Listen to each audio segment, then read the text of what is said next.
and scheduled tribes. Item number 3, Bharat के संविधान की 75 वर्ष की गौरवशाली यात्रा। मैं इसलिए दोबारा सब्जेक्ट बोल रहा हूं ताकि बोलते समय सभी मान्य सदस्यों को ध्यान रहे कि किस विषय पर हम चर्चा कर रहे हैं। श्री किरेन रिजिजू जी।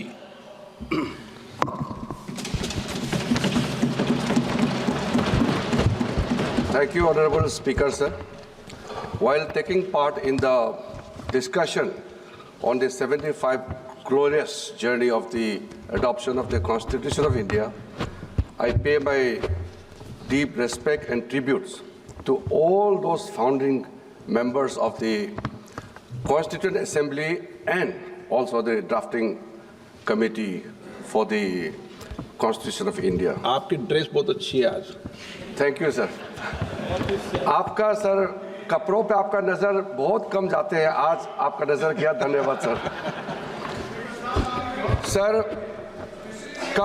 कल बहुत अच्छा डिबेट हुआ और हमारे विपक्ष और ट्रेजरी बेंच से सबने अपने बात रखे हैं।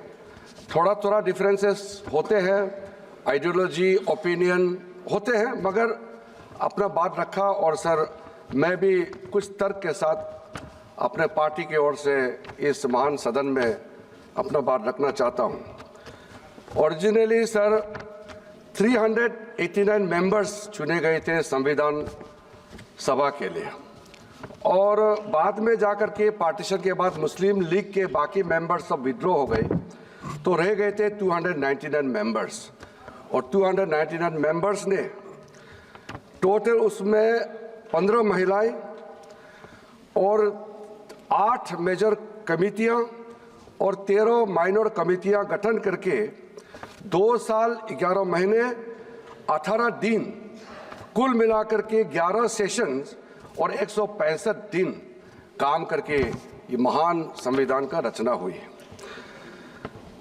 इसमें संविधान का रचना करते समय हम लोग को ये भी रखना चाहिए कि कुछ ऐसे सिंबल्स, कुछ ऐसा प्रतीक जिसका संविधान में, संविधान के किताब में और बाद में हमारा देश का चिन्ह में उभर के सबके सामने में आए हैं। मैं सबसे पहले तो हमारा देश का महान जो इतिहास है उसके बारे में सिर्फ इसी चीज़ का जिक्र करना चाहता हूँ। दुनिया का सबसे महान सम्राट में से एक अशोक सम्राट के जो अशोक स्तंभ है उस पे आधारित जो सारनाथ में बनी है, जो ओरिजिनली सारनाथ में था, बाद में जाकर के उसको सांची के स्तूपा कहा जाता है मध्य प्रदेश में। वहाँ अभी भी जाके देख के आ सकते हैं। मैं आज से 6 दिन पहले सांची खुद जाकर के दर्शन करके आए हैं और जो हमारा तिरंगा झंडा में 3 कलर है, सबको मालूम है। बीच में सफ़ेद कलर के बीच में जो धर्म चक्र है, हमारा जो धर्म चक्र का नीला रंग होने का कारण वो भी हमको सबको मालूम है, मैं फिर भी जिक्र कर रहा हूँ। उसको व्हील ऑफ लॉ, विधि का चक्र कहा जाता है, क्योंकि नीला रंग दर्शाता है आकाश, महासागर और सार्वभौमिक सत्य को दर्शाता है। यही कारण है कि राष्ट्रीय ध्वज के सफेद पट्टी के बीच में नीले रंग का अशोक चक्र स्थित होता है। वही उसमें बनी जो 24 तीलियां बनी है वो है मनुष्य के 24 गुणों को दर्शाती है। ये सिंबल, क्योंकि हम इस महान देश का संविधान के बारे में जब चर्चा कर रहे हैं तो उस संविधान का प्रेरणा कहाँ से मिला वो भी हमको नहीं भूलना चाहिए। बाबा साहब भीमराव अंबेडकर एक जब लोकतंत्र के बारे में बात करते करते उन्होंने कई बातें कही। एक कोट मैं आपके सामने में पेश करना चाहता हूं। बाबा साहब ने कहा था, the institution where there are many rules for motions, resolutions, quorum, voting and counting of votes, Lord Buddha got this inspiration from the political systems of that time. उन्होंने मॉन्क का यूनियन को पार्लियामेंट ऑफ इंडिया से compare किया। और sir, बाबा साहब ने जब अपना संविधान का रचना का ड्राफ्ट करने का शुरू किया, उसमें कई कोट्स है। मैं कुछ देर में कुछ कोट्स को आपके सामने में पेश करना चाहूँगा। फिलहाल सर, कॉन्स्टिट्यूशन स्पिरिट, जिस स्पिरिट से हम आज तक 75 वर्ष पूरा हो गए हैं, उसमें लिखा हुआ जो शब्द होते हैं, उसके अलावा संविधान का जो स्पिरिट है, उसको भी हमने कैसे मानते हुए आगे चलने का काम किया है। मैं फक्र महसूस करता हूँ, प्रधानमंत्री मोदी जी का जब कार्यकाल शुरू हुआ, उसने संविधान को उसी स्पिरिट को मानते हुए अपना सरकार का मंत्र को इस देश का सामने में रखा, और वो मंत्र है सबका साथ, सबका विकास, सबका विश्वास और सबका प्रयास। इस चीज को लेकर के हम सब भी फक्र महसूस करते हैं कि संविधान के स्पिरिट के अनुसार ही 75 वर्ष पूरा होने पर संविधान का एडॉप्शन को इस वक्त हमारा देश का राष्ट्रपति एक महिला और एक आदिवासी है, जिसको इस देश का महामहिम राष्ट्रपति का पद पर आसीन होने का मौका मिला है। मैं जब बाबा साहब अंबेडकर को कोट करता हूं, तो मैं ये मानता हूं कि ये मैं एक अधिकार के रूप में कोट नहीं कर रहा हूं, मैं दायित्व के हिसाब से मैं बोल रहा हूं। क्योंकि अगर बाबा साहब अंबेडकर का वो स्पिरिट संविधान में नहीं होते, तो मैं भी आज इस महान सदन में कभी भी नहीं होते। मैं एक ऐसे क्षेत्र से आया हूं, मैंने एरोप्लेन पहले देखा है, गाड़ी बाद में देखा है, क्योंकि मैं सांसद बनने के बाद ही गाड़ी का रास्ता बनाना शुरू हुआ। हमारा प्रदेश में कई गांव में 7-7, 8-8 दिन हम लोग पैदल चलते थे। और जब मैं आदरणीय प्रधानमंत्री जी ने मुझे उस जगह में बैठने का मौका दिया जिस पद पर बाबा साहब भीमराव अंबेडकर बैठे थे, जब मैं इस देश का कानून मंत्री बना, मैंने सबसे पहले उस कानून मंत्री के पद में बैठने से पहले ये समझने का कोशिश किया कि बाबा साहब अंबेडकर क्या चाहते थे, क्या क्या चीज और उसके सोच मन में था जो नहीं कर पाए, और उसने अपना कार्य पूरा करने से पहले क्या क्या चीज उन्होंने आरंभ किया। वो सुबह मैं कानून मंत्री के पद पर जाने से पहले सबसे पहले मेरा मन में यह आया कि बाबा साहब भीमराव अंबेडकर इस देश का पहला कानून मंत्री तो बना, लेकिन उन्होंने इस्तीफा क्यों दिया, इसका चर्चा लोगों के सामने में अक्सर नहीं होते हैं। जब कोई इंसान किसी पद से इस्तीफा देते हैं, उसका बड़ा कारण होता है, वो भी बाबा साहब भीमराव अंबेडकर जैसे, जिन्होंने महान संविधान का रचना किया। इसको हम आर्किटेक्ट ऑफ इंडियन कॉन्स्टिट्यूशन के नाम से जाने जाते हैं, और इतने कम समय में कानून मंत्री के पद से क्यों इस्तीफा दिया। तो मैंने ढूंढ करके वो पत्र जो बाबा साहब भीमराव अंबेडकर ने पंडित नेहरू जी को लिखा, जो प्रधानमंत्री थे, उस पत्र को मैंने पढ़ा है। अब मैं पत्र को, लंबा पत्र है, पूरा जिक्र नहीं करना चाहूँगा, और उसके पत्र में 1 पॉइंट है, 2 पॉइंट्स है, वो भी मैं कुछ देर में मैं जिक्र करूँगा। अभी मैं सबसे पहले इस बात से मैं शुरू करूँगा कि आप हो या हम सब फक्र महसूस करते हैं इस देश का नागरिक होने का, क्योंकि हमारा देश का संविधान दुनिया का सबसे बड़ा संविधान ही नहीं, दुनिया का सबसे खूबसूरत संविधान भी है। उस संविधान में सब कुछ है। मैंने बीते सालों में दुनिया का कई संविधानों का भी मैंने परखने का कोशिश किया है, प्रावधानों का भी, और हमारा संविधान का प्रावधानों को भी मैंने बारीकी से देखा है। इसलिए मैं कह सकता हूँ, इसमें पार्टी, उस पार्टी, इस पार्टी का सवाल नहीं है। हम सब भारतीय हैं, और इस संविधान को लेकर के हम लोग गौरव महसूस करते हैं। इसमें बाकी का तो छोड़ दीजिए, मैं 1-2 जो आर्टिकल का स्पिरिट को, मैं जिस स्पिरिट को जिक्र किया था सबसे पहले, उसको ये अंगीकृत किया गया था आर्टिकल 15 में किसी भारतीय को, चाहे कोई धर्म का हो, कोई जात का हो, बच्चा हो, बूढ़ा हो, औरत हो, मर्द हो, कोई सवाल नहीं, हर एक भारतीय को बराबर का दर्जा देने का सबसे पहले आर्टिकल 15 में जिक्र किया गया है। फिर उसके बाद आर्टिकल 16 में, अनुच्छेद 16 में सबको बराबरी का मौका देने का, इक्वालिटी इन अपॉर्चुनिटी, इसका भी वहां मेंशन किया गया है। फिर माइनॉरिटी का हम लोग बात करते हैं। मैं खुद एक माइनॉरिटी कम्युनिटी से आता हूं और आर्टिकल 25 में बाकी सब हिंदू हो या कोई भी, हमारे 6 माइनॉरिटी कम्युनिटी है, हिंदू को मिला के 7 है, सबको अपना धर्म मानने का, प्रैक्टिस करने का और दूसरा को बताने का आज़ादी संविधान ने दिया गया है। आर्टिकल 29 में माइनॉरिटी का इंटरेस्ट को प्रोटेक्शन के लिए भी प्रावधान दिया गया है।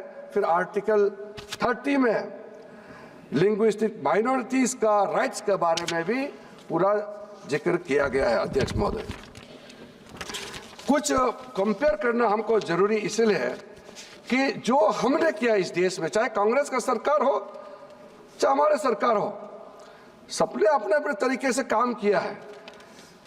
जो माइनॉरिटी कमीशन यहाँ बनाया गया है उसका नाम है national commission of minorities act. मैंने चेक किया है, किसी दूसरे राष्ट्र में ऐसा कमीशन अलग से नहीं बनाया गया है।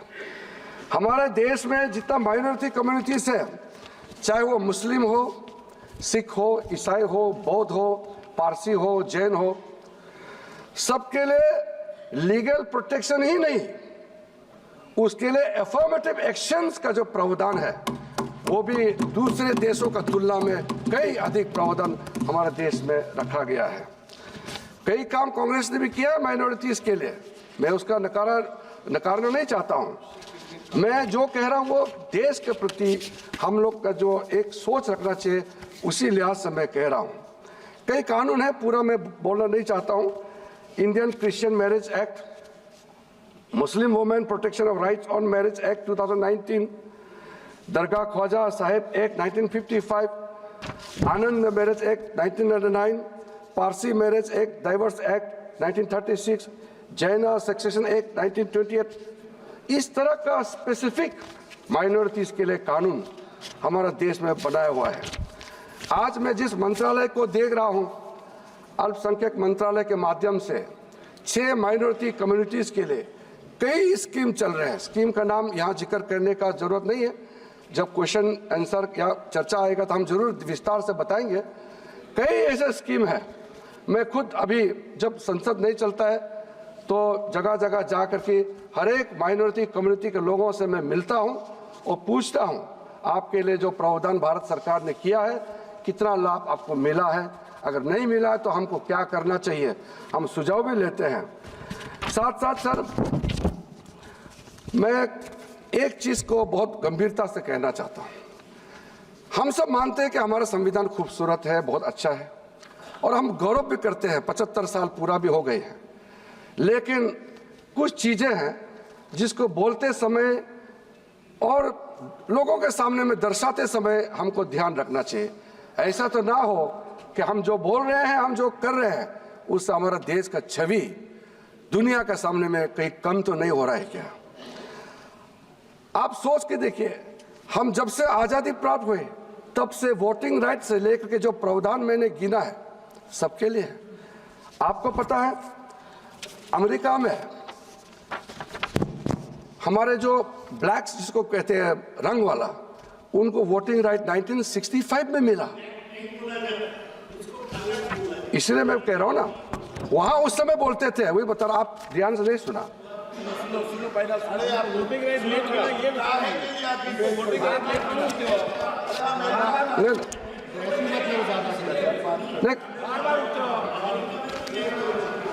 हिस्ट्री नहीं पढ़ा है सर, नहीं थोड़ा थोड़ा तो चलता है, मगर ये बहुत ज्यादा इंटरप्शन करते हैं। उस समय जब उनको जितने कलर्ड कम्युनिटीज है, खास करके उस समय अमेरिका में बड़े संवेदनशील मुद्दा था। 1965 में नॉन वाइट्स को वोटिंग राइट मिला। आप सोच के थे कि तब तक हम लोग आज़ादी मिल करके कितने साल हो गए थे। साउथ अफ्रीका में अपार्थाइड 1994 में ख़त्म हुए और उसके बाद में यूनिवर्सल फ्रेंचाइज राइट मिला। नेल्सन मंडेला पहला एक गैर सफ़ेद नॉन वाइट पहले वहाँ में चुने हुए राष्ट्रपति बने।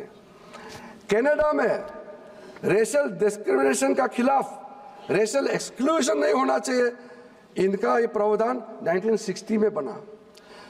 इंग्लैंड में 1918 में उनको वोटिंग राइट मिला नॉन वाइट्स को।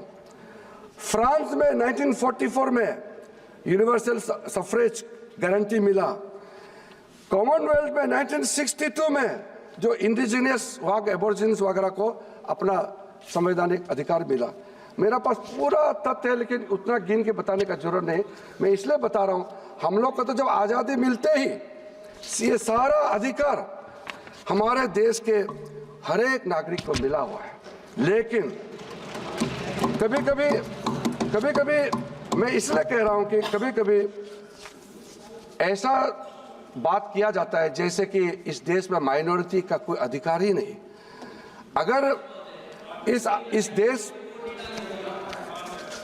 देश में अखिलेश जी, आपका मैं जवाब दे दूंगा अगर आप बीच में बोलेंगे तो।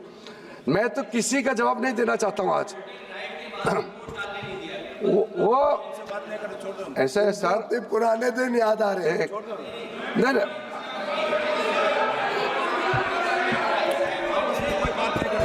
सर मैं अखिलेश जी को मैं जवाब नहीं देना चाहता हूं क्योंकि उनको जवाब देंगे तो फिर वो मुश्किल में पड़ जाएंगे। समाजवादी का समय में उत्तर प्रदेश में क्या हालत था सर। मैं सर ये बात सर मैं माननीय मंत्री जी बोलिए। सर जो नैरेटिव क्रिएट किया जा रहा है मैं आपके सामने में बोलना चाहता हूं सर। कुछ सर्वे है, ग्लोबल सर्वे सामने में हमने पढ़ा है, उसमें centre for policy analysis in European union का सर्वे के मुताबिक यूरोपियन यूनियन में 48% लोग डिस्क्रिमिनेशन के शिकार हुए हैं, ऐसा मानता है ये सर्वे का रिपोर्ट आया है। उसमें से ज़्यादातर मुसलमान धर्म को मानने वाला, इस्लाम धर्म को मानने वाला का रिपोर्ट है। फ्रांस में कई डिस्क्रिमिनेशन का रिपोर्ट पेश किया। मैं नहीं कह रहा हूँ, रिपोर्ट के बारे में मैं बता रहा हूँ। उसमें जो हेड स्कार्फ पहनते हैं, बुर्का पहनते हैं, इसको लेकर के मेजॉरिटी मुस्लिम कम्युनिटी के लोग ने उसको आपत्ति किया है और कहा कि ये उनके खिलाफ डिस्क्रिमिनेशन किया जा रहा है।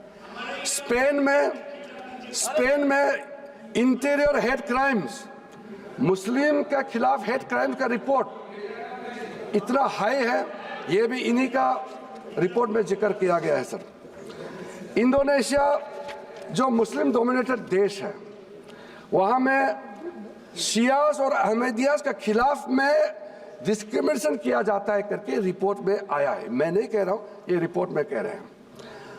पाकिस्तान का हालत आप जानते हैं, बांग्लादेश में जो होता है आप लोग मालूम है, अफगानिस्तान में सिखों का संख्या, हिंदूज का संख्या, ईसाई का संख्या क्या हो गया आपको मालूम है।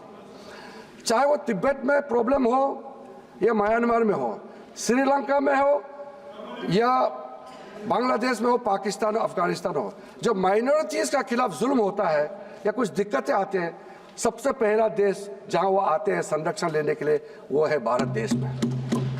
यहाँ सेफ है इसलिए तो आते हैं। फिर ऐसे बातें क्यों कहा जाता है कि इस देश में माइनॉरिटीज़ को कोई प्रोटेक्शन नहीं है। माइनॉरिटी ठीक है, इंसिडेंट कहीं होता होगा, माइनॉरिटी मेजॉरिटी इंडिविजुअल घर घर में परिवार में भी झगड़ा होते हैं, गांव में झगड़ा होते हैं।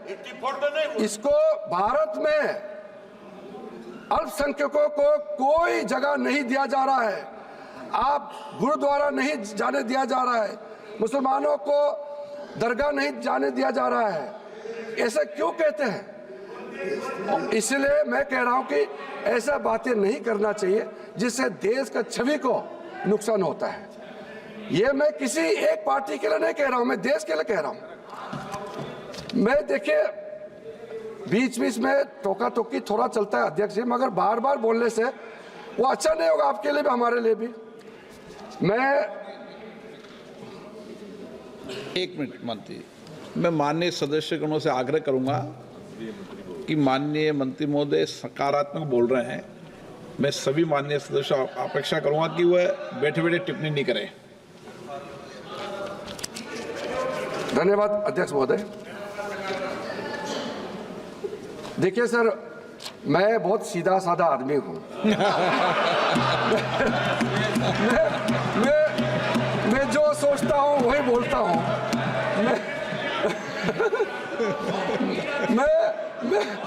मैं बहुत सीधा साधा आदमी हूं। मैं जो सोचता हूं वही बोलता हूं।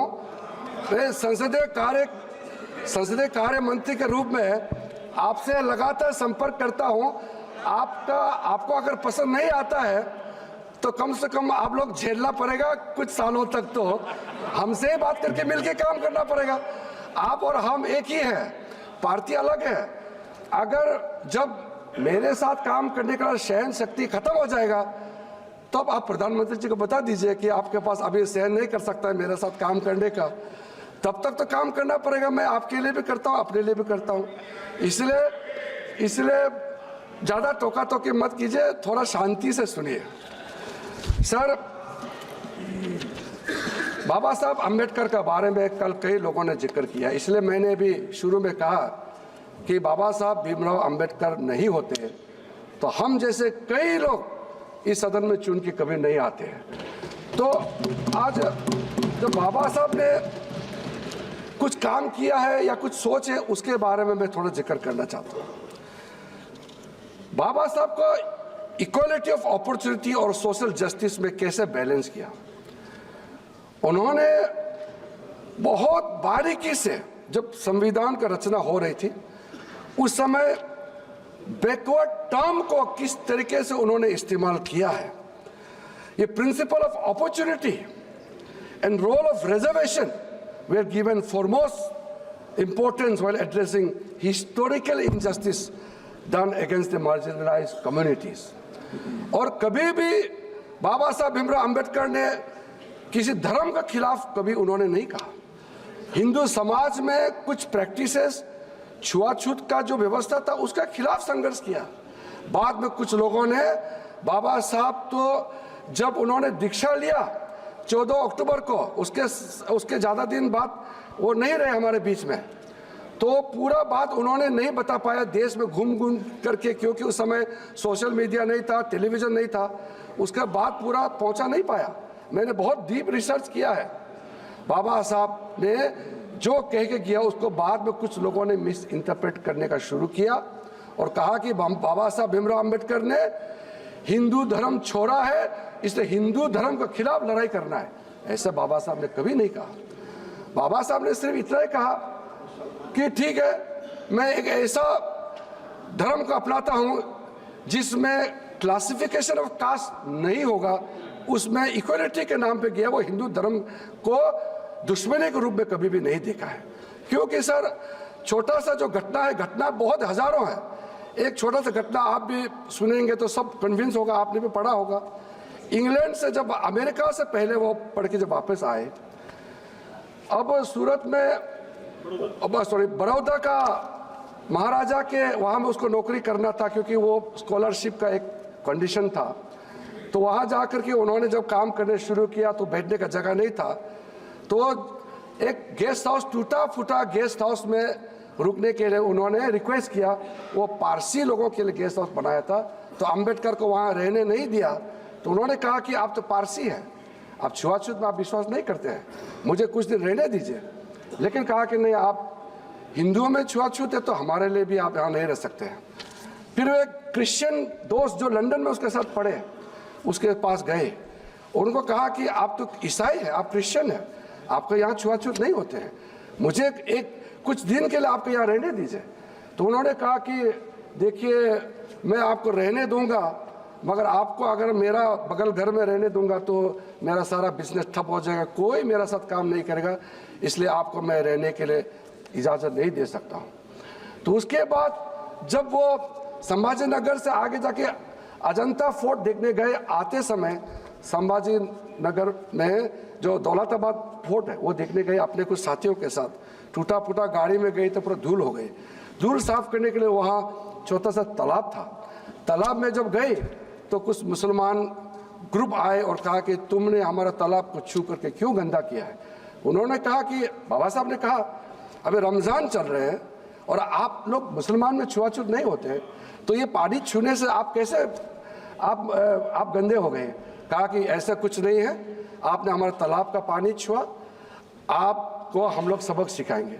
तब बाबा साहब ने वो बड़ा वाक्य कहा, जो हिंदुओं के लिए अछूत है वो मुसलमानों के लिए भी अछूत है, ईसाई के लिए भी अछूत है और पारसी के लिए भी अछूत है। तब जाकर के बाद में बहुत लंबा कहानी मैं इतना नहीं कहूँगा, तब 1956 में दीक्षा भूमि में जाकर के उन्होंने बौद्ध धर्म का दीक्षा लिया है। तो इसमें किसी एक धर्म के खिलाफ बाबा साहब का नहीं रहा, उसका जीवन में कई घटनाएं हुए हैं। तो बाबा साहब ने जब अपना रिजर्वेशन को लेकर के, जो बैकवर्ड कम्युनिटी, मार्जिनलाइज कम्युनिटी को लेकर के उन्होंने बात शुरू किया, कई बहस हुए हैं उसमें, और संविधान का वो सदन में जो बहस हुए हैं सबके सामने मैं अलग से तो कुछ बता नहीं रहा हूँ। बाबा साहब ने जब 10 इयर्स रिजर्वेशन को लेकर के जब प्रावधान बना रहे थे तो बाबा साहब ने एग्री नहीं किया था कि 10 साल क्यों, ये उतने साल तक होना चाहिए जब तक जो पिछड़े वर्ग लोग बराबर में ना आ जाए, लेकिन सब ने कहा कि 10 साल के बाद और जरूरत पड़ेगा तो उसको बढ़ाना चाहिए। तब उस समय बाबा साहब ने कहा, I want to impress upon you that the reservation of seats in the assemblies and the parliaments is only for 10 years, although I wanted it till untouchability was prevalent in India. Our own people who became members of the parliament on Congress tickets opposed me not to speak of members belonging to a high caste. So, thinking that something is better than nothing, I agreed that reservation may be for 10 years and secured something for our people. कुछ नहीं से तो कुछ सही, इसलिए बाबा साहब ने इस चीज़ को माना है और अब सब पार्टी उसको एक्सटेंड करते आ रहे हैं। बाबा साहब अम्बेडकर, पंडित नेहरू क्योंकि बड़े नेता थे, पंडित नेहरू पहला प्रधानमंत्री बन गए। बाबा साहब के बीच में कुछ डिफरेंसेस तो था, वो तो आप भी मालूम है, हमको भी मालूम है। बाबा साहब ने एक जो कोट को मैं करता हूँ, बाबा साहब ने जो कहा था, I just see the leader of the Congress party, Pandit Nehru. He has delivered 2,000 speeches during the last 20 years, but he has never spoken about the welfare of the scheduled caste events once. From this, you can judge what sympathy the Congress party can have for our people. When its leader is so much adamant, Pandit Nehru is always for the Muslims. ये बाबा साहब ने कहा, मैं नहीं कह रहा हूँ, मैं एक वोट अपने ओर से नहीं डाल रहा हूँ। सर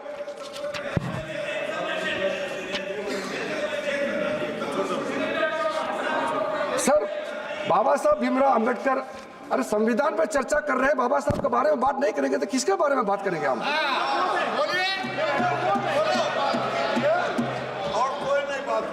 रिजर्वेशन, दो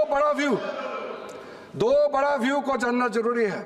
purpose of reservation, sir reservation का कारण क्या है, उसमें नजरिया किसका क्या है?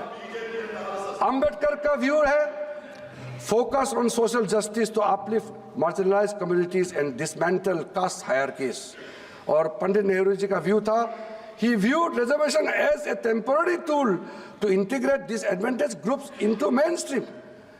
ये देखिए, इसमें कोई इतना निगेटिव नहीं है, जो डिफरेंसेस ऑफ ओपिनियन को मैं बता रहा हूं। Approach to the caste system, Ambedkar ji advocated for complete abolition of caste system. Nehru ji believed in gradual reforms and hoped discrimination would diminish over the time. Timeline for reservation, Baba Sahib wanted reservation needed indefinitely till equality was achieved. Pandit Nehru ji advocated for time-bound reservation for 10 years. Empowerment के बारे में क्या विचार था? Baba Sahib emphasized representation and dignity, ensuring Dalits had a voice in governance and opportunity. Pandit Nehru ji focused on economic development, believing discrimination would automatically reduce over the time. तो sir ये सारे जो चीज़ मैं जो बता रहा हूँ, थोड़ा सा अगर विपक्ष के लोग भी कष्ट करेंगे तो वो भी पढ़ सकते हैं खुद, ये अवेलेबल है किताब। इसलिए मैं मानता हूँ कि Ambedkar's view were more systematic and addressed the root cause of inequality, focusing on representation and empowerment. Nehru's views, while progressive, Nehru तारीफ करने में भी आपको आपत्ति?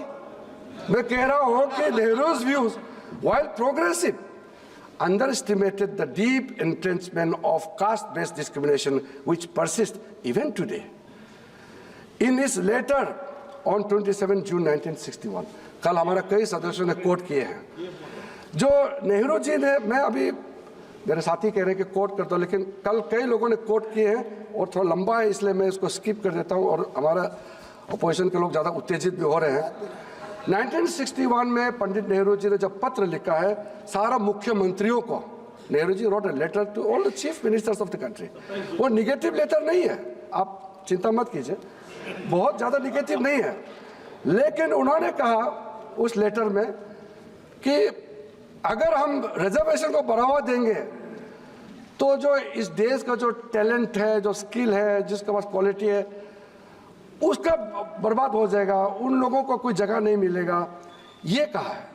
और साथ साथ में उसके बाद में नेहरू जी ने कई मीटिंग में भी कहा है बातों को, लेकिन हमारा ये कहना है कि नेहरू जी टैलेंट के बारे में सोचते हैं, वो तो बहुत अच्छी बात है, हम लोग भी टैलेंट के बारे में सोचते हैं, टैलेंटेड लोगों को आगे बढ़ाना चाहिए, लेकिन ऐसा नहीं होना चाहिए कि टैलेंटेड को आगे बढ़ाते समय गरीबों को, जो पिछड़े लोगों को कुचल के आप आगे बढ़े, ये नहीं होना चाहिए।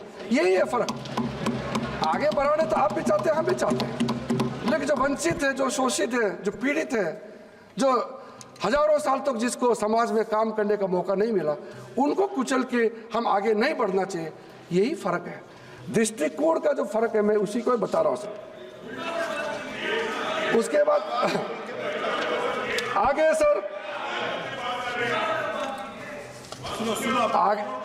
ध्यान से सुनो, आगे सर, अगर आप ऐसे ही कहेंगे तो मैं मंडल कमीशन वाला भी बोल देता हूं। मंडल कमीशन रिपोर्ट तो 80 में आ गए थे, लेकिन क्या जरूरत था 10 साल तक? आपके सरकार केलकर कमेटी रिपोर्ट पहले, आप लोग इतने सालों तक मंडल कमीशन के रिपोर्ट को हाथ नहीं लगाया, और जब विश्वनाथ प्रताप सिंह का सरकार बना, national front supported by BJP, BP Singh का समय में ही मंडल कमीशन का रिपोर्ट टेबल हुआ है, और उसके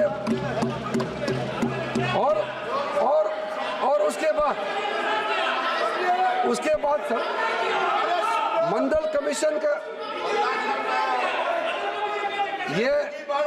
ये मैं बाबा साहब तक ही इसी में रखना चाहता था। आप ही टोक के मुझे बुलवा रहे हो, आप नहीं टोकते तो मैं ये बोलना नहीं था, आप टोकोगे तो और उगलेगा सर।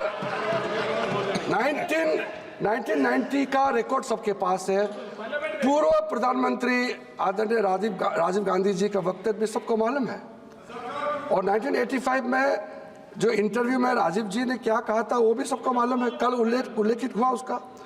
और उसके बाद में जब आपका पार्टी और राजीव गांधी जी उस समय आपका सबसे पॉपुलर लीडर, पूर्व प्रधानमंत्री के रूप में जो कहा, उसको तो आप नहीं नकार सकते हैं। तो राजीव गांधी जी ने जो कहा था, पंडित नेहरू जी ने जो कहा था, उसको अगर आज के दिन आप नकारना चाहते हैं तो आप बोलिए ना कि पंडित जी ने और राजीव गांधी जी जो कहा हम उसको नहीं मानते, आप बोलिए। आप वो बोलते नहीं है, फिर उसका विपरीत बात करते हैं बराबर, ये मत कीजिए।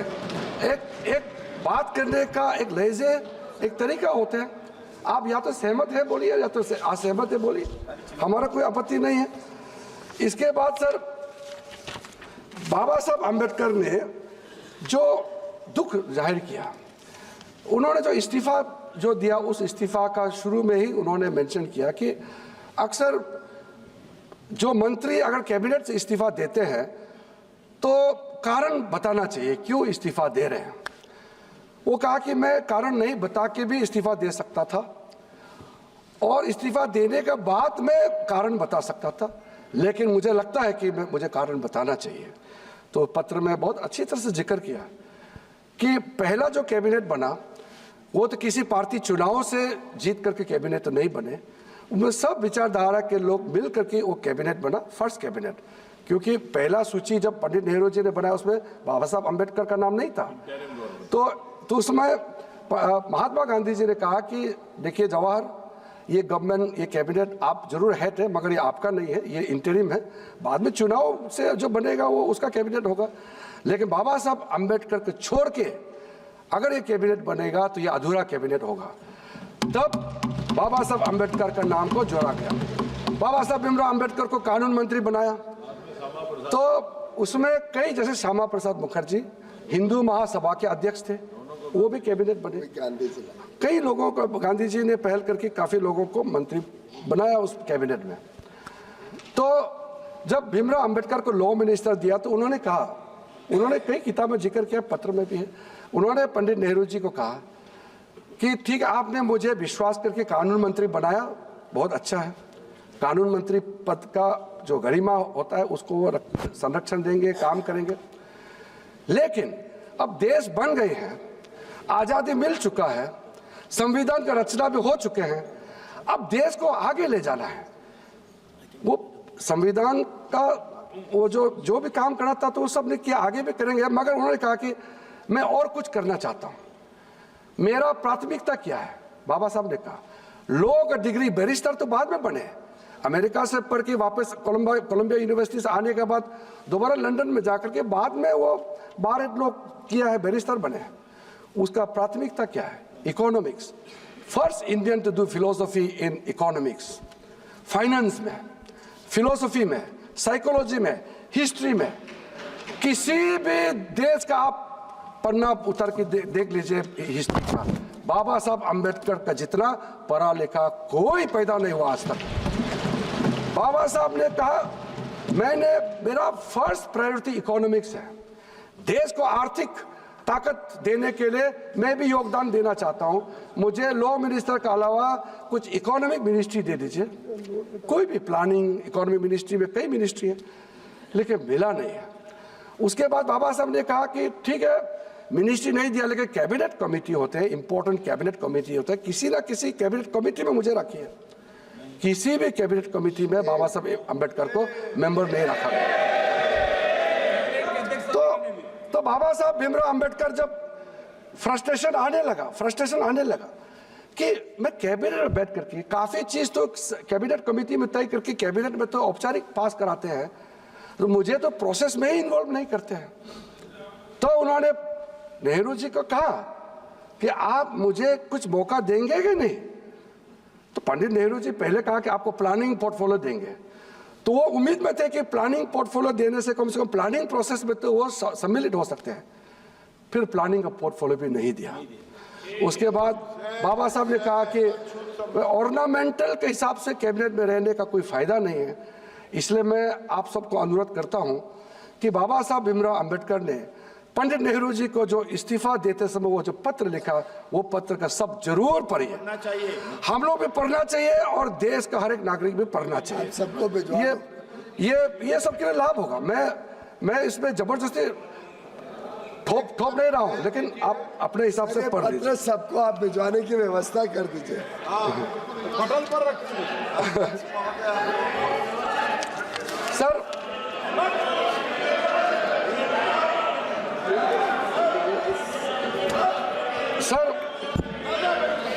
अब मैं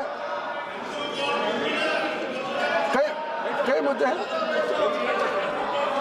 हो गया आपका सर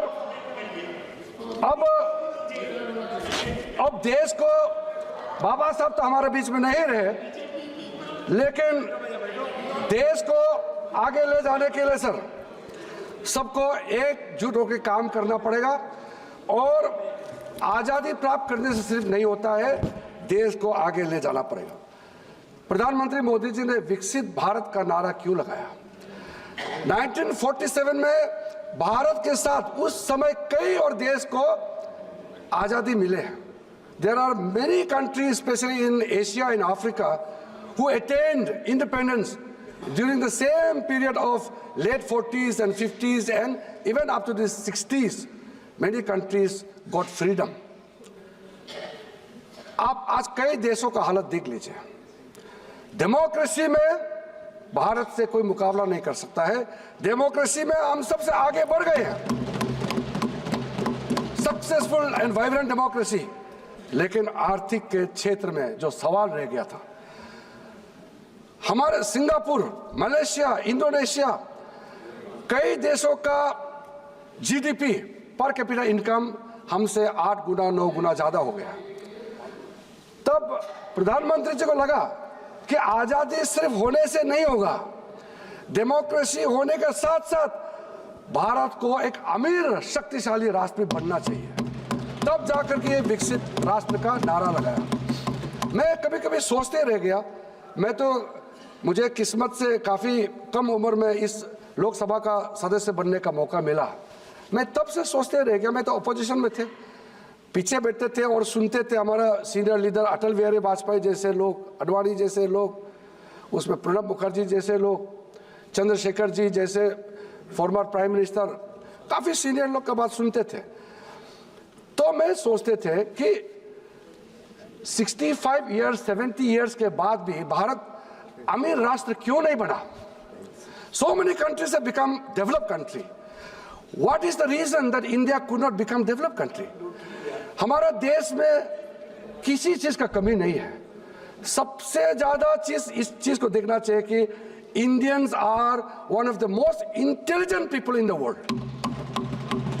गिफ्टेड है, टैलेंट है, पढ़ा लिखा है, सभ्यता है, हमारा हिस्ट्री है। फिर भी देश गरीब कैसे रहा? आप नहीं सोचते हैं क्या? या आप 65 ईयर्स आप सरकार में रहे हैं इसलिए आप सोचने का मौका नहीं मिला क्या?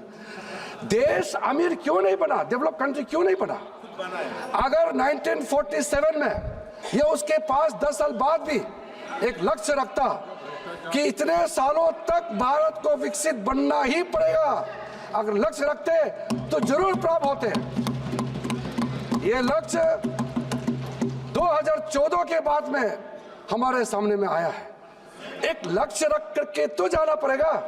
किसी राष्ट्र को आगे बढ़ना है तो लक्ष्य को सामने में रख के चलना होगा। बिना लक्ष्य के आप कुछ प्राप्त नहीं कर सकते हैं।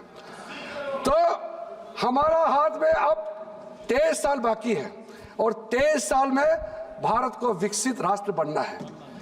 यह समय कम है, मगर मैं पूर्ण दृढ़ निष्ठा से विश्वास के साथ कहता हूं, पूरा देश एकजुट काम करेंगे तो 23 साल में भारत विकसित राष्ट्र बन सकता है। By 2047, India can develop fully as any other nation has achieved.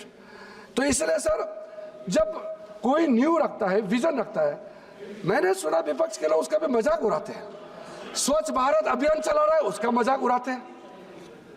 आपके सर, मेरे पास एक विषय आया जो मैं विपक्ष को याद आ गया। उस विषय के साथ साथ एक आदमी एक कॉलोनी में रहते हैं, उसका नाला इतना गंदा है, नाला गंदा है, कागज प्लास्टिक पड़ा हुआ है, और वो उसका फोटो खींच करके हमको भेजा, देखो आपका स्वच्छ भारत अभियान का ये हालत है।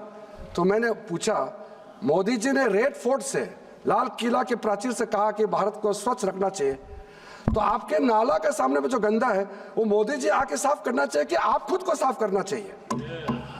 खुद का काम तो खुद करना चाहिए। प्रधानमंत्री जी ने आह्वान दिया है, मिलके करना होता है। प्रधानमंत्री जी अकेला देश को विकसित राष्ट्र नहीं बना सकते हैं, वो हमारे देश का नेता है, उन्होंने आह्वान किया है विकसित राष्ट्र सबको मिलकर के काम करना होगा, तभी भारत विकसित राष्ट्र बनेगा। आप मेक इन इंडिया का मजाक उड़ाते हैं, कहीं भी अच्छा प्रोग्राम जब करते हैं आप मजाक उड़ाते हैं। मैं स्पोर्ट्स मिनिस्टर था, मैं fit India movement, prime minister ने कहा कि फिटनेस के लिए कुछ कीजिए, फिट इंडिया मूवमेंट का हमने मूवमेंट चलाया, एक भी हमारा opposition MP fit India movement में भाग लेने के लिए नहीं आया। क्या आप फिट नहीं रहना चाहते हैं क्या? आप अपना स्वास्थ्य के लिए चिंता नहीं है क्या? आप फिट रहोगे तो देश फिट होगा। फिट सबको रहना है। ऐसा जो कोई पॉलिटिकल चीज है ही नहीं, उसमें भी आप मजाक उड़ाते हैं। वैक्सीन का मजाक उड़ाते हैं। कई मैं उदाहरण देने में, और अभी मैं समय बर्बाद नहीं करूंगा। मेरा एमपी बनने तक हमारा नॉर्थ ईस्ट में आसाम को छोड़ के पूरा हमारा बॉर्डर एरिया में मैक्सिमम बॉर्डर पॉइंट्स में गाड़ी से जाने का कोई सुविधा नहीं था, क्योंकि रास्ता नहीं बनाया था। मैं जब नॉर्थ ईस्ट के अलावा मैं जब गृह राज्य मंत्री बना, राजनाथ सिंह हमारा सीनियर गृह मंत्री थे, मैं हेलीकॉप्टर लेकर सीधा गया गुंजी में, क्योंकि गुंजी के बारे में मैंने बचपन से सुना था। क्योंकि गुंजी का एक डॉक्टर मिले मुझे जब मैं दिल्ली विश्वविद्यालय में पढ़ाई कर रहा था, तो उन्होंने कहा कि दोबारा आप लोग रास्ता नहीं बनाया इसलिए हेलीकॉप्टर से जाना पड़ा सर। तो उन्होंने कहा 35 साल पहले गुंजी छोड़ के देहरादून आए, देहरादून से दिल्ली आए, दोबारा वापस जाने का हिम्मत नहीं है, क्योंकि 18 दिन पैदल चलना पड़ता है बोला। तो मैंने उनको कहा कि मैं आपका गुंजी जाता हूं, मैं देखता हूं क्या है। तो हम गए, तो गुंजी के जो लोकल लोग हैं, बाकी तो प्लान हो गए, 2-4 लोग मुझे मिले और कहा कि देखिए गांव में बहुत कम लोग बच गए हैं, सब चले गए हैं, आप मोदी जी को बता दीजिए कि गुंजी के लोग सपना देखना छोड़ दिया है, कभी गाड़ी रास्ता बनेगा। तो मैंने कहा आप चिंता मत कीजिए, देश का प्रधानमंत्री मोदी जी बन गए हैं और आपके लिए रास्ता बहुत जल्द बन जाएंगे। और बाद में 4 साल के अंदर में गुंजी रास्ता बन गया और सारे लोग आराम से एक दिन में धारचूला होते हुए गुंजी पहुंच सकते हैं। आपको याद है, आपके पूर्व रक्षा मंत्री ने राज्यसभा में जो बयान दिया था, वो तो बहुत ऑनेस्ट बात कहा है। आपके मंत्री हैं, बहुत ऑनेस्टली बोला है, इसलिए मैं तारीफ करता हूं। काम किया नहीं किया, लेकिन बात तो सही बोला है, उसका तारीफ करता हूं।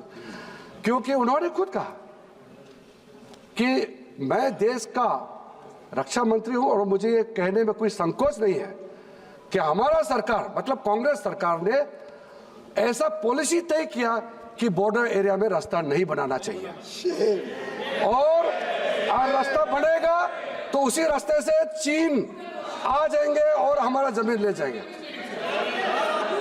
I will authenticate sir.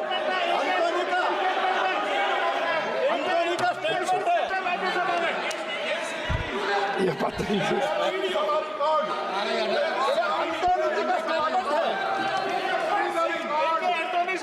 Rajya Sabha में स्टेटमेंट है,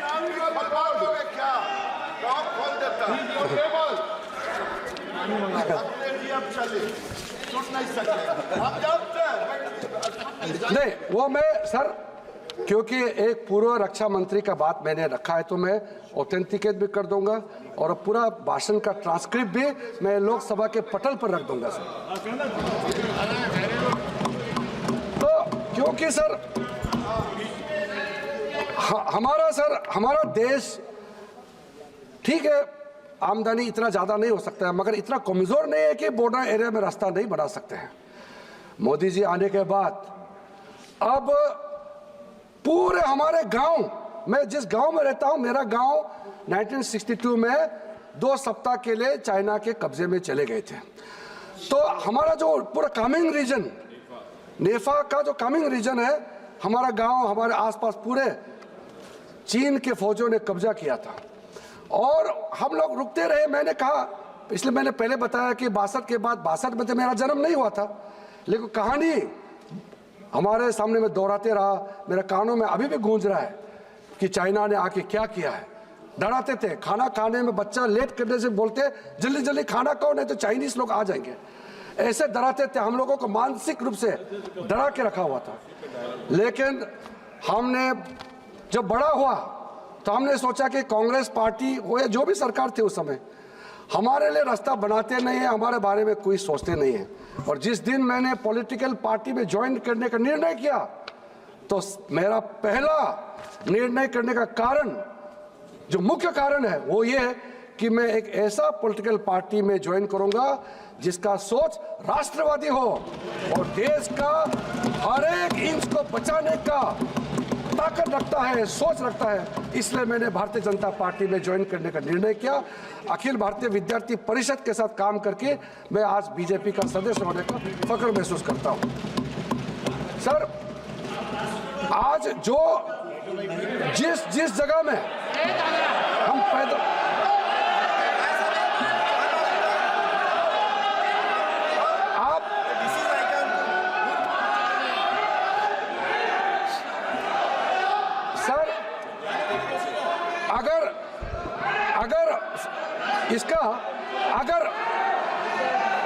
एक मिनट सर, मैं आपको कहना चाहता हूं, अगर इनका उम्र और मेरा उम्र बराबर होता तो मैं बहुत कुछ कहना चाहता हूं, लेकिन उम्र का लिहाज से मैं आपको नहीं कहना चाहता हूं, इज्जत देता हूं। सीनियर को इज्जत करो। She is my senior, I will not speak much. आप बैठ जाइए। हो गया।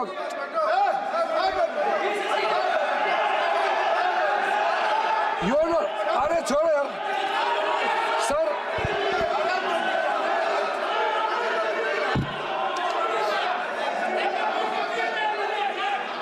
एक मिनट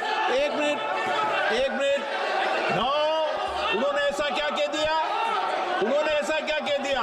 कोई असंसदीय बात नहीं की उन्होंने, माननीय मंत्री जी, कोई असंसदीय बात नहीं की। उन्होंने कहा कि उनकी उम्र मेरी उम्र होती तो यही तो कहा, कोई असंसदीय बात नहीं की माननीय मंत्री जी। अध्यक्ष महोदय, आज मैं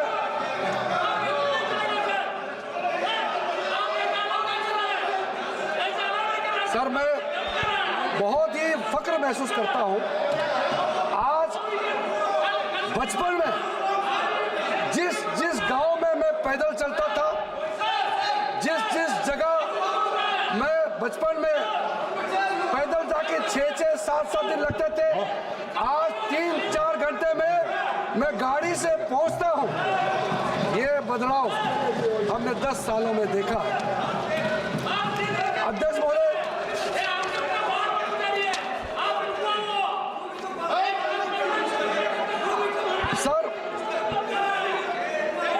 सर एक मिनट प्लीज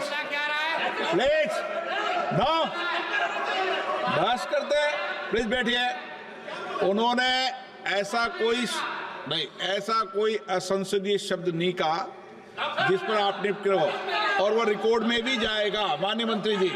चलिए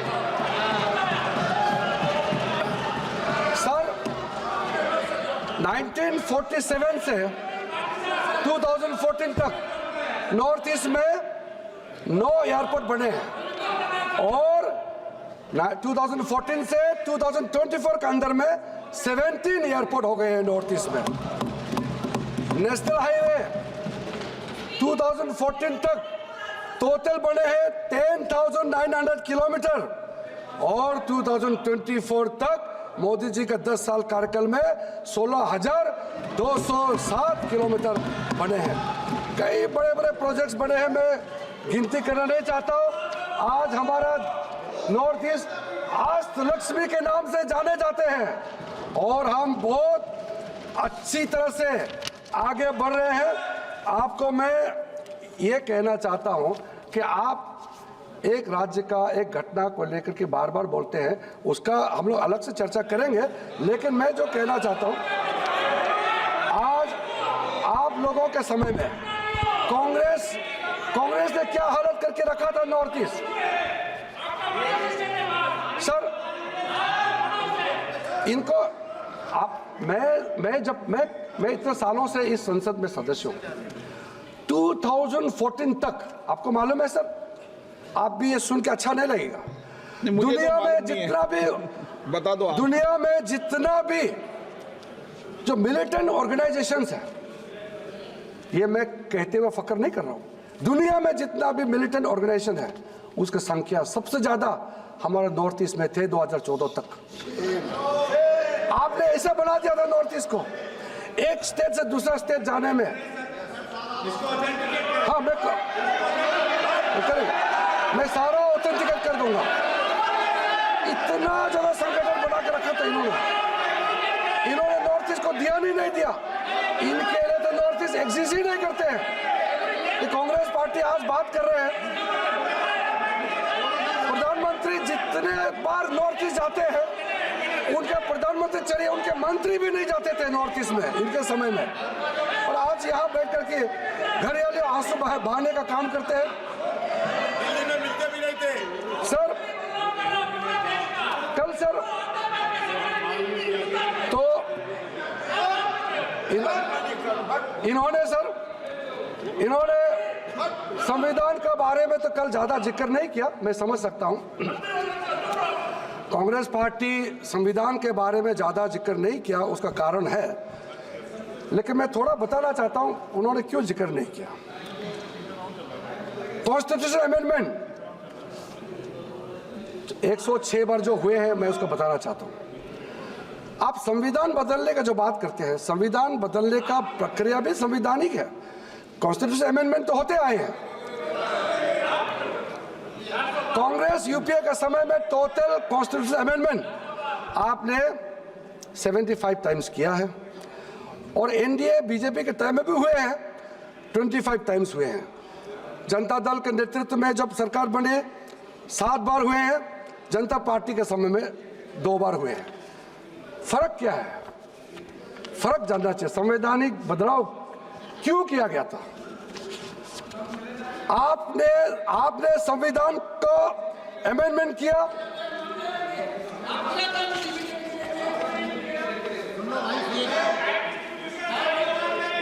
एक मिनट, एक सेकंड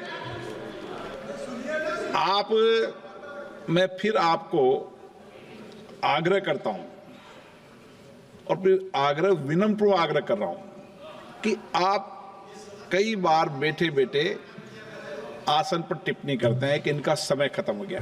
आपको पता है कि इनका समय खत्म हो गया? 5 घंटे 18 मिनट भारतीय जनता पार्टी का समय है, ठीक है ना? और आप सब अगर ये चाहते हैं कि बिल्कुल समय से बोलने दिया जाए तो आगे भी ये व्यवस्था कर दूंगा मैं। हाँ ठीक है, तो उनका समय अभी पूरा है, 5 घंटे 28 मिनट समय है। माननीय राजनाथ सिंह जी और ये मिलाकर अभी ये बोले हैं कितने, 1 घंटा 63 मिनट पहले वाले वक्ता बोल चुके हैं। कितना?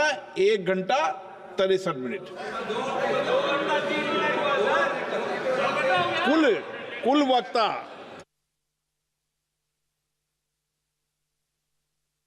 आप चलिए बोलिए आपका समय है। जब मेरा समय समाप्त होगा अध्यक्ष जी मुझे बता देंगे तो मैं बैठ जाऊंगा। अध्यक्ष जी ने आपको भी टाइम दिया है, हमको भी टाइम दिया है। देखो समय संख्या से तय होता है, मैंने समय अपने आप से मर्जी से नहीं लिया है। सर मैं कह रहा था, सर संवैधानिक बदलाव, संविधान में जो अमेंडमेंट होते हैं वो आपने भी किया है, हमने भी किया है। आपने ज्यादा किया, हमारा कम है, लेकिन मैं केंद्रित किस बात में करना चाहता हूं। आपने अमेंडमेंट किस लिए किया था? 39 कॉन्स्टिट्यूशन अमेंडमेंट क्यों किया? वो इलाहाबाद हाई कोर्ट ने जो इंदिरा गांधी जी के खिलाफ जजमेंट दिया उसको बदलने के लिए आपने संविधान को आपने 42nd अमेंडमेंट क्यों किया? संविधान को जो प्रियम्बल को बदलने के लिए आपने 42nd अमेंडमेंट संविधान को किया है। हमने संविधान बदलाव किया, महिलाओं को आरक्षण देने के लिए संविधान का बदलाव किया। हमने संविधान का बदलाव किया है, ओबीसी को कॉन्स्टिट्यूशन दर्जा देने के लिए हमने संविधान का बदलाव किया है। संविधान बदलाव का भी कारण जानना चाहिए। आप बिना कारण कैसे बोलते हो? अब शाहबानू को, मुस्लिम महिलाओं को जो अधिकार मिलना चाहिए उसको रोकने के लिए आपने संविधान का बदलाव किया। फर्क है संविधान बदलाव में। सर आपने राष्ट्रपति शासन कितना बार लगाया आपको मालूम है? इतना ज्यादा लगाया आप भूल गए होंगे। आप टोटल अभी तो 132 बार आर्टिकल 356 का ये हुआ। देखिए सर, मैं सबका बताता हूं, आईएनसी यूपीए ने 90 टाइम्स आर्टिकल 356 का इस्तेमाल किया, और भारतीय जनता पार्टी एनडीए का समय भी हुआ है, कारण थे 12 बार। जनता दल का नेतृत्व में जब सरकार बने 8 बार, जनता पार्टी के समय में 22 बार। अब आप हमको कहते हैं कि हम संविधान को हत्या करते हैं, संविधान को हम नहीं मानते। ये कारण जानने के बाद आपको दुख नहीं लगता है कि आपने झूठ बोल दिया, गलत बात बोल दिया? संविधान का हत्या तो आपने किया है, संविधान का हमला तो आपने किया है, संविधान का प्रियम्बल कोई आपने बदल डाला, संविधान का मूल आत्मा कोई आपने बदल डाला, फिर आप दूसरे को किस मुंह से, किस हिम्मत से आप आलोचना करते हैं? सोचना चाहिए। सत्य बोलिए, असत्य मत बोलिए आप। और महाराष्ट्र और हरियाणा की जनता ने जवाब भी दे दिया। सर, जुडिशरी के बारे में कल जुडिशरी के बारे में काफी जिक्र हुआ, मैं उसको लंबा नहीं दोहराना चाहता हूं। सर, मैं संविधान को जब चर्चा कर रहे हैं, देखिए आप चिंता मत कीजिए, मैं 10 मिनट में समाप्त कर दूंगा, अभी समाप्त कर दूंगा। दर्द हो रहा है इनको, दर्द हो रहा है। 5 मिनट आपका समय मैं बता रहा हूं। ऐसे माननीय सदस्य कोई विषय हो तो टेबल पर जाकर मालूम कर लें, लेकिन सदन चाहता है तो कितना समय? 2 घंटे और 34 मिनट भारतीय जनता पार्टी का समय है। बोलिए माननीय मंत्री जी। अध्यक्ष महोदय जी, संविधान के बारे में बात करते समय, संविधान के बारे में चर्चा करते समय भी और चर्चा नहीं करते समय भी संविधान का सम्मान करना हम सबका जिम्मेदारी है।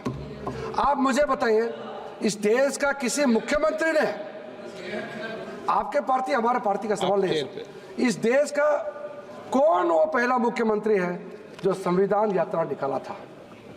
आदरणीय नरेंद्र मोदी जी जब गुजरात का सीएम बना, पहली बार उन्होंने संविधान यात्रा निकाला, और संविधान सम्मान यात्रा निकालने का कारण था कि संविधान को सिर्फ पकड़ना नहीं, गांव-गांव तक, लोगों का दिल तक ले जाना है और संविधान के बारे में लोगों को बताना है।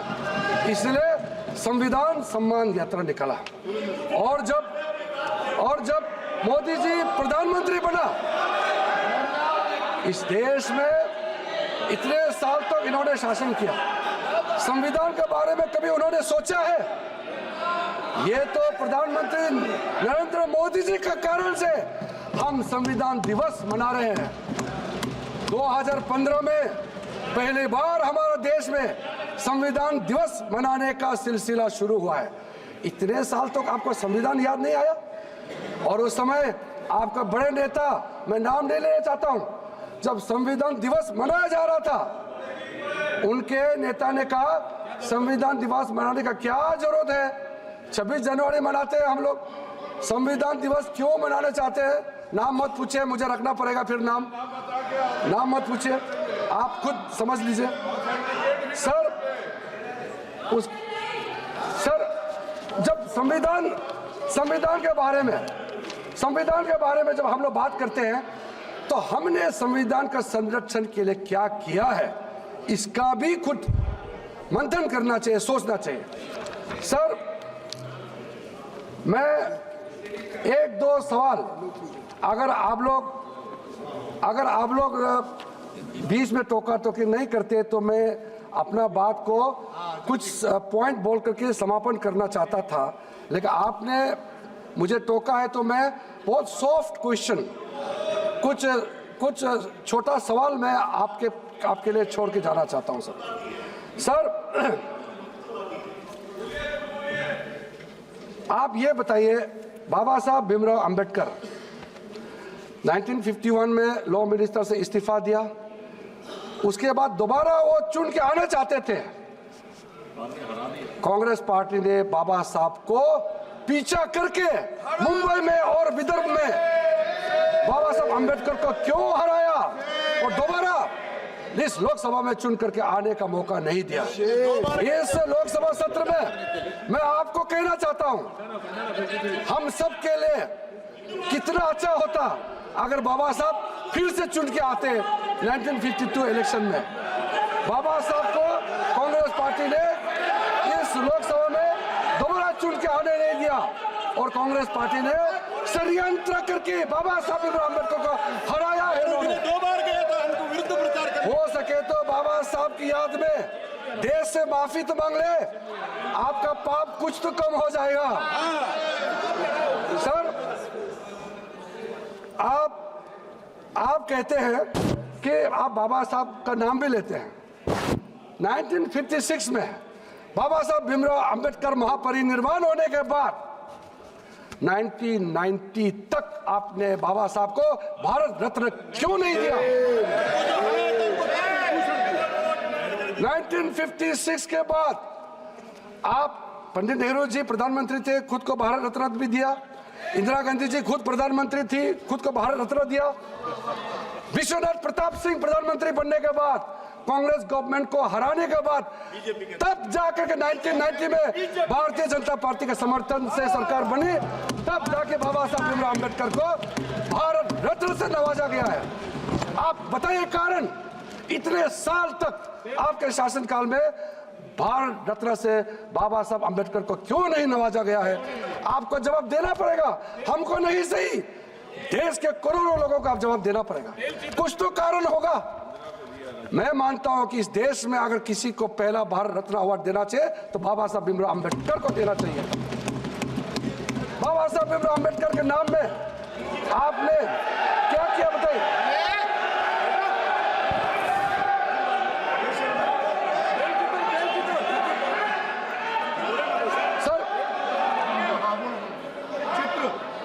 प्रधानमंत्री मोदी जी ने जो काम किए, स्कीम चलाया, बाकी को मैं नहीं कहना चाहता हूं, बहुत लंबा हो जाएगा। लेकिन बाबा साहब भीमराव अम्बेडकर के संबंध में मैं ये कहना चाहता हूं, प्रधानमंत्री मोदी जी ने तीर्थ स्थल, 5 तीर्थ स्थल का जो प्रमुखता दिया है उसके बारे में मैं कहना चाहता हूं। सर, मऊ में जहां बाबा साहब भीमराव अम्बेडकर का जन्म हुआ था मध्य प्रदेश में, वो जन्मभूमि तीर्थ स्थल जो है बाबा साहब का जन्मभूमि के नाम से विकसित किया जा रहा, क्योंकि पहले से था, उसको और भव्य तरीके से आगे विकसित किया जा रहा। लंदन में जहां बाबा साहब भीमराव अम्बेडकर, जहां वो वकालत पढ़ाई किया, जिस घर में रह करके, मैं जब गृह राज्य मंत्री था तब भी उस घर में गया, मैं जब खेल मंत्री था तब भी गया, मैं जब कानून मंत्री बने तब भी गया। उस घर को मोदी जी के नेतृत्व में महाराष्ट्र सरकार ने खरीद करके उस घर को बाबा साहब अम्बेडकर के नाम में अम्बेडकर मेमोरियल म्यूजियम बना करके बाबा साहब का सम्मान देने का काम किया है। उसको हमने शिक्षा भूमि का नाम दे करके आज वहां पूजा करने जाते हैं। दुनिया के लोग बाबा साहब को सोच कर समझने के लिए दीक्षा भूमि और शिक्षा भूमि में जाते हैं। और सर, जिस स्थान में बाबा साहब का परिनिर्वाण हुए थे, उस घर को बाबा साहब का परिनिर्वाण भूमि के नाम से विकसित किया जा रहा है। इस देश में दिल्ली के अंदर में बाबा साहब अम्बेडकर इंटरनेशनल मेमोरियल जो बड़ा होल सेंटर बना है, आप जाके देखिए किस भव्य से वो स्थल का विकसित किया गया है। मैं अभी पिछले महीने मैं मुंबई गया, मुंबई जाकर के चैत्य भूमि में गया और चैत्य भूमि के सारे भिक्षुओं से मैंने मिला। आप लोग बीच बीच में बोलने से कोई फायदा नहीं, मेरा बात रिकॉर्ड में जा ही रहा है, सब सुन रहे हैं। सर, मैं चैत्य भूमि में जाकर के बता के आया, मैं माइनॉरिटी अफेयर्स का मंत्री हूं, अल्पसंख्यक मंत्रालय का भी मैं जिम्मेदारी हूं, मैं एक बौद्ध भी हूं। बाबा साहब ने बौद्ध धर्म का दीक्षा लिया और मैं पहला बौद्ध मंत्री, कानून मंत्री बना और एक ट्राइबल, मैं इस देश का कैबिनेट मंत्री के रूप में बाबा साहब का कुर्सी में बैठने का काम किया, तब मेरा जिम्मेदारी बनता है। मैंने चैत्य भूमि में जो मैनेजमेंट के साथ बात करके कहा है कि बाबा साहब की चैत्य भूमि है, इसका विकसित बाबा साहब के सम्मान में उस स्टैंडर्ड से होना चाहिए। और हमने उनको कह दिया मोदी जी के नेतृत्व में आपको जो भी मदद चाहिए हम लोग प्रदान करेंगे। सर आपको भी अच्छा लगेगा, दिल से लगे ना लगे लेकिन कम से कम बोल दीजिए, आपको भी अच्छा लगेगा। हमको तो अच्छा लगेगा है। इंदू मिल मुंबई में 430 फीट ऊंचाई का अंबेडकर स्टेचू जो बनने जा रहा है, वो अब तक बन गए होते हैं, लेकिन उसके लंबाई को और बढ़ाने के लिए परिवारजनों ने रिक्वेस्ट किया है, तो इसलिए उसका ऊंचाई बढ़ाने में थोड़ा सा समय लग गया। लेकिन जब 2026 में उस अरब सागर के तट में मुंबई में 430 फीट ऊंचाई का बाबा साहब अंबेडकर का मूर्ति जब खड़ा होगा, सब देख करके अच्छा लगेगा कि ये बाबा साहब का मूर्ति 25-30 किलोमीटर दूर से भी दिखाई देगा और हमको बाबा साहब का कदमों पे चलने के लिए और प्रेरित मिलेगा। ऐसा भव्य वहां पे मूर्ति बनाया जा रहा है। सर इसी बाबा साहब के नाम से मैं, अब बाबा साहब का नाम बोलने से भी आपको आपत्ति है? सर आप लोग बाबा साहब को जितना इंसल्ट कर चुके हैं, और भी आप ऐसे बोल के आप और इंसल्ट करना चाहते हैं क्या? कम से कम बाबा साहब का नाम लेते समय तो ध्यान में सुनिए। सर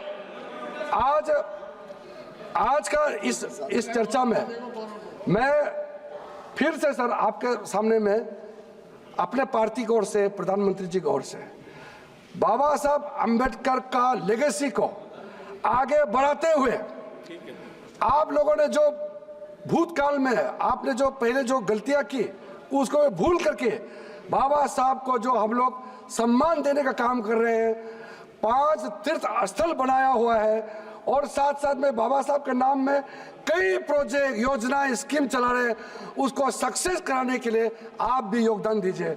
हम मिल करके बाबा साहब को सम्मान देना बहुत जरूरी है। संविधान का अंगीकरण करने का 75 वर्ष पूरा होने पर मैं पूरे संविधान की उस सभा में रहने वाले जितना भी महानुभाव, महान आत्माओं को नमन करते हुए आपके प्रति भी मैं धन्यवाद प्रकट करना चाहता हूं, क्योंकि आपने जो समय दिया, सबको बोलने का मौका दिया और हमारा संविधान को और आगे बढ़ाने का हम सब मिलकर के काम करने का एक संकल्प लेकर के 2047